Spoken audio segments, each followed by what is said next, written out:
the Honorable MP for Nandi. They don't treat you as second-class citizens because they're not citizens of this country, but as second-class human beings. Thank you, Honorable Speaker. I want to appreciate the committee for this very detailed report, a report that has actually painted a very deeply disturbing picture of the situation in Batuk or in the general areas of Nanyuki. Honorable Speaker, this is not a question of the dignity of us as the people of Kenya. It is also speaking a lot of things into the integrity of our sovereignty as a country, and Honorable Speaker, the credibility of the partnerships that we have been able to enter through the years. And Honorable Speaker, the issues that have been raised are not minor breaches, Honorable Speaker. They are abuses that have affected families and people. And Honorable Speaker, I would have loved to be very diplomatic in this House today and on this report. But Honorable Speaker, the tribe that I belong to, which is woman, Honorable Speaker, is the most affected tribe in this particular report.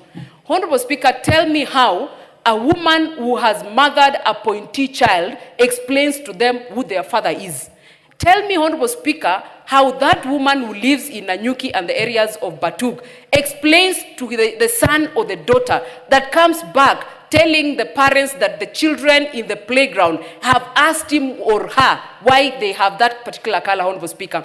Honorable Speaker, this is unacceptable, and as a country, Honorable Speaker, we must support and stand with the report that has been given to us by the committee. Honorable Speaker, we cannot continue to say that we must stand and keep quiet because of the benefits. Honorable Speaker, as a Kenyan and as Kenyans in this country, we must accept to die on our feet as opposed to dying on our knees.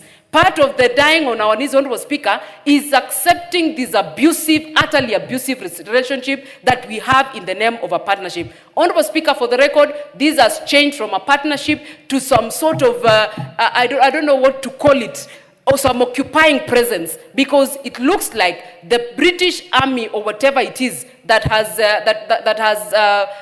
camped in Batuk is calling the shots. Honorable Speaker, as a Kenyan, when we were dealing with GBV, when we were dealing with girls dying and being killed, Honorable Speaker, we have all stood up and we did not care where the perpetrator comes from. Honorable Speaker, we cannot then apply double standards today because this is someone who comes from British. Honorable Speaker, the rules and the British must come to an end. And part of the remainders of things that the British did to us is exactly what Batuk is perpetrating. And Honorable Speaker, it must come to an end. I want to appreciate the committee because they have been bold enough, Honorable Speaker. They have been bold enough to speak on behalf of the people that live around the area. The people who are living in very hazardous environments because of the pollution and the things that the people there are releasing to the environment. On behalf of the women who cannot even go and report it to anyone else, Honorable Speaker, because they will be victimized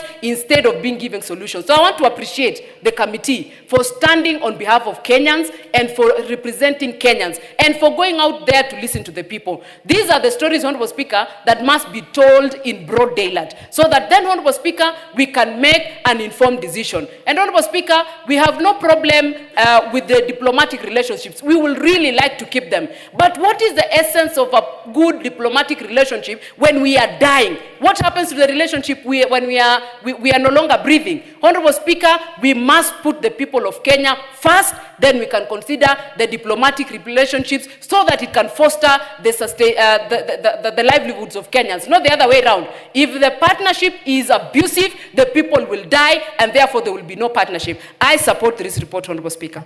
I give the opportunity now to the most senior veteran military man in this House, none other than Colonel Russell.